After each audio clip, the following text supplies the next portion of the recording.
Warangal Hanamkonda BJP ఆఫీసులో party రాష్ట్ర అధ్యక్షులు బండి సంజయ్ మాట్లాడుతున్నారు. లైవ్ చూద్దాం. ప్రకటన ముందే ప్రభుత్వ సర్వే గాని ప్రైవేట్ సర్వేలు గాని ఏ సర్వే నిర్వహించినా కూడా వరంగల్ కార్పొరేషన్ లో భారతీయ జనతా పార్టీ గెలుస్తున్నది అనే పూర్తి రిపోర్ట్స్ వచ్చిన తర్వాతనే టీఆర్ఎస్ పార్టీ ప్రభుత్వము ఒక దుర్మార్గ పాలనతో ఎన్నికలను మెల్లమెల్లంగా జరుపుకుంటూ వస్తా ఉన్నది. మళ్ళా సర్వే ఇచ్చింది టీఆర్ఎస్ పార్టీ ప్రభుత్వం.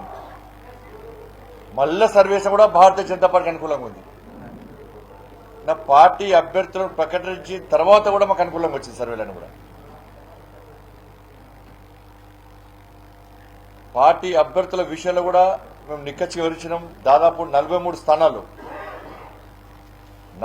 స్థానాల్లో వాళ్ళ బీసీలకు మేము ప్రాధాన్యత ఇచ్చినాం. జనరల్ సీట్ కూడా బీసీలకు ఇచ్చినాం. ఎస్సీ ఎస్టీలో కూడా అనుకునే దాకంటే ఎక్కువ స్థానాలు ఇచ్చినాం. జనరల్ కూడా ఎస్సీ ఎస్టీలకు ఇచ్చినాం. మేము ప్లాన్ ప్రకారము ప్రజలు ఏం కొనుక్కుంటున్నారో ప్రజల ఆలోచనలకు అనుగుణంగా మేము ఎన్నికల్లో పోటీ చేస్తా ఉన్నాం. అభ్యర్థుల విషయంలో కూడా క్రమశిక్షణ గల అభ్యర్థులు, గెలిచే అభ్యర్థులు, పార్టీ కోసం పనిచేసే అభ్యర్థులు, ప్రజా సమస్యల పట్ల అవగాహన అభ్యర్థులు, తెగించి కొట్టాడే మనసుతో ఉన్న అభ్యర్థులు, ఇట్లా రకరకాలుగా మేము అభ్యర్థులను నియమించడం జరిగింది. కానీ దురదృష్టవశాత్తు ఈరోజు ఉదయం వచ్చిన సమాచారం చూసిన తర్వాత టీఆర్ఎస్ పార్టీ వ్యవహార శైలి చూస్తుంటే ప్రజలు నవ్వుకుంటున్నారు, చీత్కరించుకుంటున్నారు టీఆర్ఎస్ పార్టీ చూసి. ఇప్పటికే 2 ఎమ్మెల్యేలు దోసుక తింటారు వరంగల్ ఊరగల్ నగరాన్ని. ఏడ పడితే ఆడ దొరికినంత దోసుక తింటున్నారు. నాకు తెలిసి ఖాళీ జాగా ఏమి మిగలవచ్చు. ఇక ఉన్న జాగాలన్నీ మింగేసారు, అయిపోయింది. ఇక ఏడ పడితే ఆడ కబ్జాలే.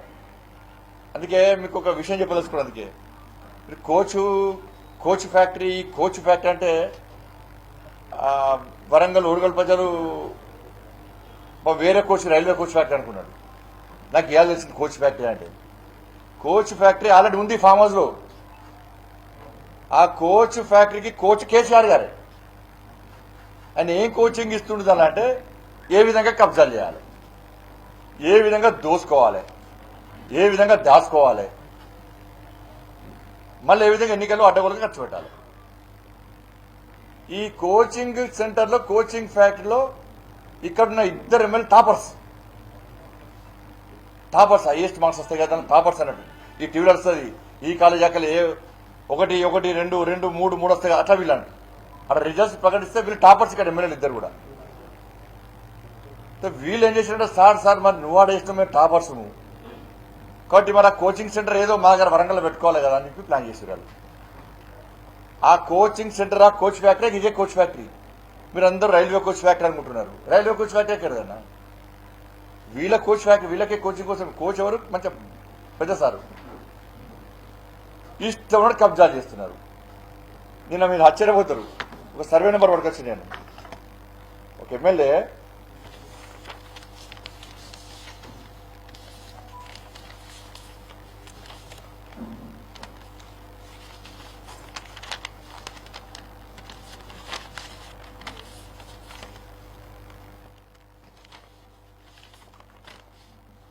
Survey number 697, survey number 698, survey number 699.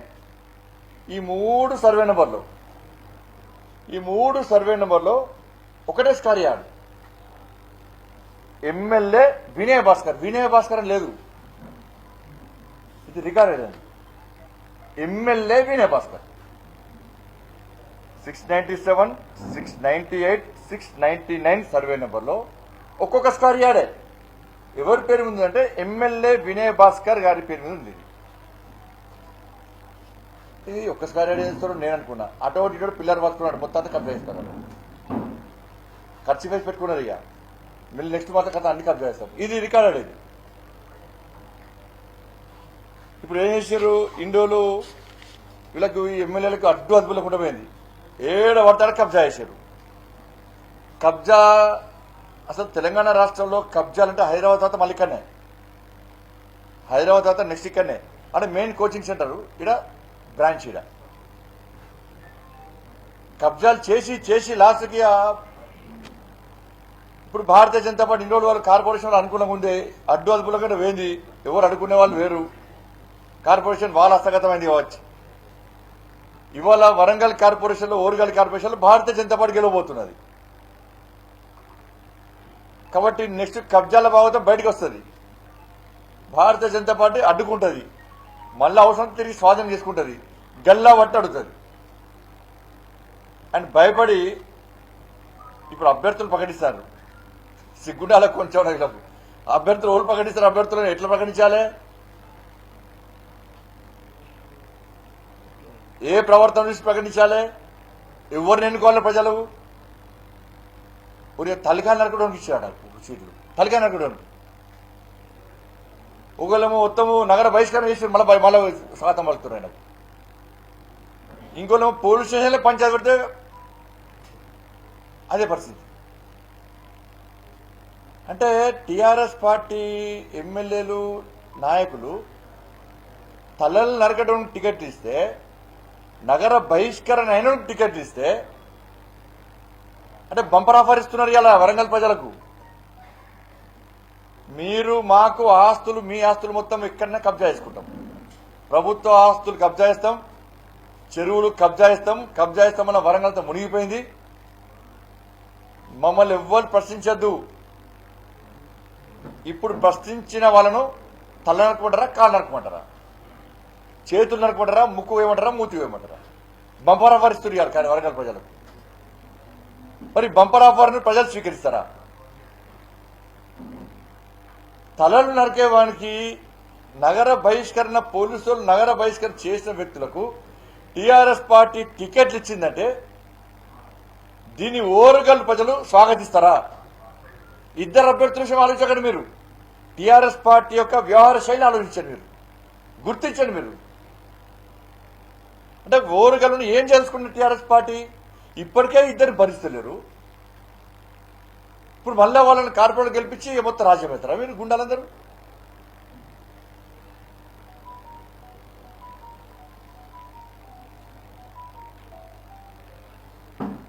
అందుకే అప్పీల్ చేస్తున్నాం మేము ఓరుగల్ ప్రజలకు. మీలో కూడా చైతన్యం ఉంది. ఇది కాకతీయుల గడ్డ, కాకతీయ వారసులు మీరందరూ కూడా. ఉద్యమ స్ఫూర్తిని నింపిన మీరందరూ మలిదశ ఉద్యమంలో. పౌరుషం ఉంది మీలో కూడా, ఓరుగల్ ప్రజల కూడా. తెలంగాణ పౌరుషం ఉన్నది, కాకతీయుల రక్తం మీద ప్రవహిస్తున్నది. ఇటువంటి గడ్డ మీద ఈ గడ్డను అపవిత్రం చేయమంటారా?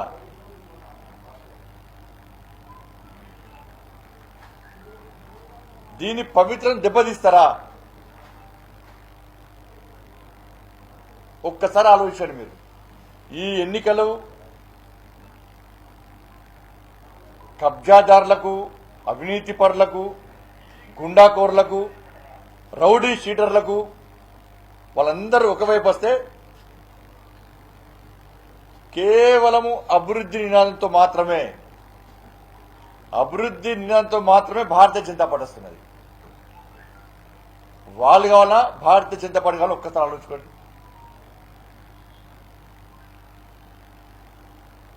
నిధులు ఇచ్చింది మేము, పూర్తి లెక్కతో సహా అన్ని అప్పచెప్పినాం మేము. ఇది తప్పు అయితే మా మీద కేసు పెట్టడం, చర్చకు సిద్ధమని చెప్పింది మా జిల్లా అధ్యక్షులు, చెప్పింది చర్చకు సిద్ధమని చెప్పి. రేపు రమ్మని చెప్పండి. మేము చెప్పిన లెక్కలు వరంగల్ కార్పొరేషన్ కు మేము ఎన్ని కోట్ల రూపాయలు ఇస్తామో మొన్న చెప్పినాం. అవన్నీ నిరూపిస్తాం మేము. మాకు ఒకటే కార్పొరేటర్, మాకు ప్రజలు ఓట్లేలే. ఒకటే కార్పొరేటర్ గెలిచినప్పుడు కూడా ఇన్ని వేల కోట్ల రూపాయలు ఇచ్చినాం మేము. ప్రతి అభివృద్ధి కార్యక్రమానికి ఇచ్చినాం మేము. కేంద్రం ఏమిచ్చింది అంటారు. చూపెట్టిన కదా ఏమిచ్చింది అన్నది. ప్రజలు చూస్తున్నారు అభివృద్ధి ఏందన్నది. పాత బస్టాండ్, పాతబడ్డ బస్టాండ్ కు ఎదురుగుండా రైల్వే స్టేషన్ తేడా ఏందో ప్రజలు గుర్తిస్తున్నారు. ఎంజీఎం హాస్పిటల్ కును కేఎంసీ హాస్పిటల్ తేడా గుర్తిస్తున్నారు. ఇతర రాష్ట్రాల్లో స్మార్ట్ సిటీ అభివృద్ధి చెందిన స్మార్ట్ సిటీ నగరాన్ని వరదల్లో మునిగిన వరంగల్ కార్పొరేషన్ లో వరదల్లో మునిగినటువంటి విషయాన్ని ఆలోచిస్తున్నారు. జాతీయ రహదారికిను రింగ్ రోడ్డుకు ఏ విధంగా బొందరపడి రింగ్ రోడ్ ఖరామైందో చూస్తున్నారు. ప్రజలందరూ కూడా బేరుజు వేసుకుంటున్నారు. అభివృద్ధి ఏంది, కేంద్ర అభివృద్ధి ఏంది, రాష్ట్ర అభివృద్ధి ఏంది అని. కేంద్రం ఏమిచ్చిందంటారు? ఇవన్నీ ఉదాహరణ కదా. మరి మీ కార్పొరేషన్లో ఎమ్మెల్యేలు గెలిచినారు, మంత్రులు అయినరు, ఎంపీ అయినరు, కార్పొరేటర్లు అయినరు, మేయర్లు అయినరు. మరి మీరేం చేశారు చెప్పండి? ప్రజలు గెలిపించారు కదా మిమ్మల్ని. ఏం చేశారో చెప్పండి ప్రజలకు. ఎందుకు వివరించే ధైర్యం లేదు? మేము అన్నదానికి విమర్శించారు కాదు. మేము బాజప్తా ఆదర్శం చెప్పినాం. ఏ పథకానికి ఎంత ఇచ్చారో మొత్తం పూర్తి వివరాలు అందించినాం మేము. మీరు ఈ నగరానికి ఏమి ఇచ్చారో వివరాలు అందించండి. ఎందుకు అందిస్తలేరు? మళ్ళీ దారి మళ్ళీస్తారు, మళ్ళీ విమర్శ చేస్తారు.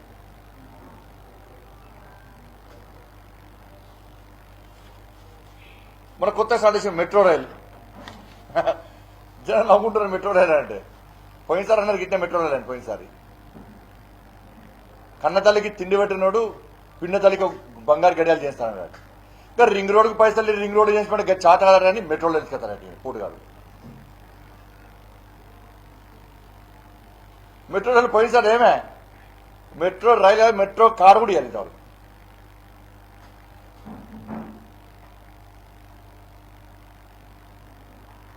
కనీసం తావులు అందిస్తలేరు మీరు వరంగల్ కార్పొరేషన్ కు.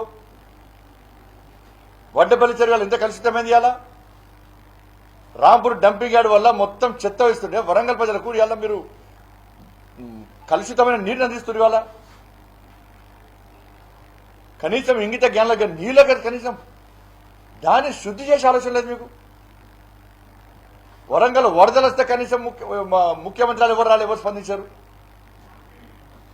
హైదరాబాద్ 10,000 కొంతమందికి ఇచ్చారు. ఒక నచ్చిన గాలి తిరిగిపోయినా ఇక గాలి పోతాడు సరిగా. మేము మొత్తం బురదల వరకు తిరిగినాం, ఇలా గాలి తిరిగారు. అక్కడ 10,000 కొంతమందికి ఇచ్చాడు. ఎన్నికల ముందు ఇచ్చిండు, ఎన్నికల తర్వాత మన లాభత్త లేకుండా పోయాడు.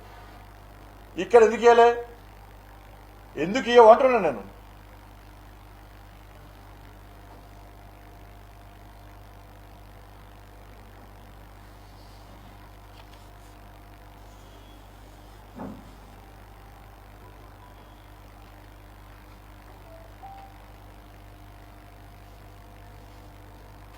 కాబట్టి వరంగల్ కార్పొరేషన్ అభివృద్ధి చేయడానికి కేంద్రము ఒక మంచి ఆలోచనతో ఉన్నది. మాకు ఒక్క కార్పొరేటర్ అయినా కూడా వరంగల్ కార్పొరేషన్ నిర్లక్ష్యం చేయలేదు. హైదరాబాద్ మహానగరం తర్వాత, భాగ్యనగరం తర్వాత ఓరుగల్లు అతి ప్రధానమైన నగరం, పెద్ద నగరం. ఒక విశాల దృక్పథంతో ఒక మంచి ఆలోచనతో వరంగల్ కార్పొరేషన్ జరుపుకుంటున్నాం. టెక్స్టైల్ పార్క్ విషయంలో కూడా అదే పరిస్థితి. 2010లో శంకుస్థాపన చేశాడు. గడ్డి మోస్తుంది ఆడ. 27,000 మందికి అంటే ప్రత్యక్షంగా ఉద్యోగాలట, 50,000 మందికి పరోక్షంగా ఉద్యోగాలు ఇస్తానండి. ఏడవా మరి ఏడవా టెక్స్టైల్ పార్క్.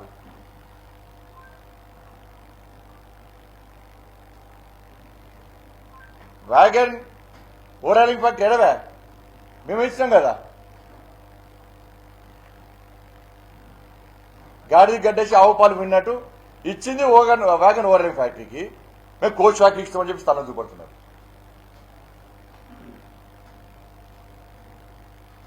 వాళ్ళు అప్పుడే ఇస్తే ఇదే వ్యాగన్ ఓరాలింగ్ ఫ్యాక్టరీ ద్వారా దాదాపు 5,000 మందికి ఉపాధి వస్తుండే. ఇప్పటికి 5,000 మంది ఈ ఓరుగల్లుకు సంబంధించి 5,000 మంది నిరుద్యోగులకు ఉపాధి వస్తుండే. పుట్టగొట్టింది ఓళ్ళు టీఆర్ఎస్ పార్టీ కదా. మొన్నగా మేము వచ్చి గొడవ వేసాక ఇచ్చేది నువ్వు ఇచ్చింది.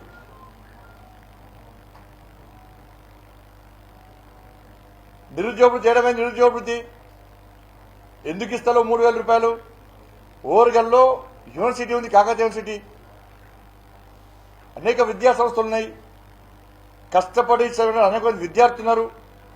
నిరుద్యోగృతి ఇస్తలేవు, నోటిఫికేషన్లు ఇస్తలేవు. సునీల్ నాయక్ చనిపోయాడు, ఆత్మహత్య చేసుకున్నాడు. కనీసం మాట్లాడరు.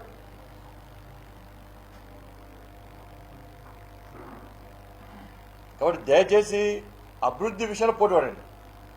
టీఆర్ఎస్ పార్టీకి ఏమైనా చిత్తశుద్ధి ఉంటే, ప్రజాస్వామ్య నమ్మకం ఉంటే ఈ వరంగల్ కార్పొరేషన్ అభివృద్ధి చేయడమే లక్ష్యమనే మీకు ఆలోచన ఉంటే ప్రజలకు క్షమాపణ చెప్పండి. మేము గుండాగాలను, తలను నరికే వాళ్ళను, నగర బహిష్కరణ అయిన వాళ్ళను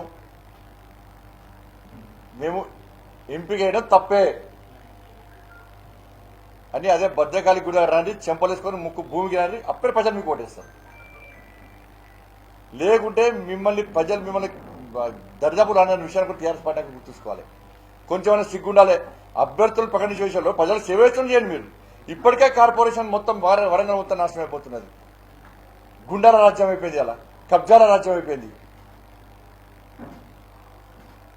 ఇంకా ప్రజలు ఇబ్బంది పడతారా? మీరు సస్పెండ్ ముగ్గురు సీఎల్ సస్పెండ్ ఎందుకు చేశారు? రెవెన్యూ అధికారుల మీద చర్యలు తీసుకున్నారు. నిజాయితీగా వివరించే సిపి గారిని ఎవరు బదిలీ చేశారు? నెక్స్ట్ విలేజ్ లిస్టు సిపి గారు ఉంటే నెక్స్ట్ లిస్టు ఎమ్మెల్యేలు ఎంపీ వస్తుండే, మంత్రులు వస్తుండే, టక్కన ఓటు పడేశారు. అక్కడ 3 నెలలు రిటైర్మెంట్ పాపం ఆయనది. ఆయన నిక్కచ్చి వివరించే వ్యక్తి ఏ పార్టీ సంబంధం లేదని పోలీస్ ఆఫీసర్ కొట్టి పడేశారు. ఆ సార్ పోలీస్ వ్యవస్థ అనేది టీఆర్ఎస్ జేబుల సంస్థలకి అయిపోయింది. నిక్కచ్చిగా వివరించే అధికారులు అందరూ లుట్టాను వేరు, నిజాయితీగా నిక్కచ్చిగా వివరించే అధికారులు అందరూ లుట్టాను వేరు. బాధపడుతున్నారు. నక్సలైట్తో మేము ఎన్కౌంటర్లో మేము ప్రాణత్యాగం చేస్తాం. మా కుటుంబాలు, పోలీస్ అధికారులందరం కూడా, కానిస్టేబుల్ కూడా నిక్కచ్చిగా డ్యూటీ చేద్దామంటే డ్యూటీ అనిస్తలేదు. ఇటువంటి పరిస్థితి తెలంగాణ రాష్ట్రంలో వచ్చింది. కాబట్టి ఇప్పటికైనా ఒక ప్రజాస్వామ్యంగా ఎన్నికలు జరగాలి.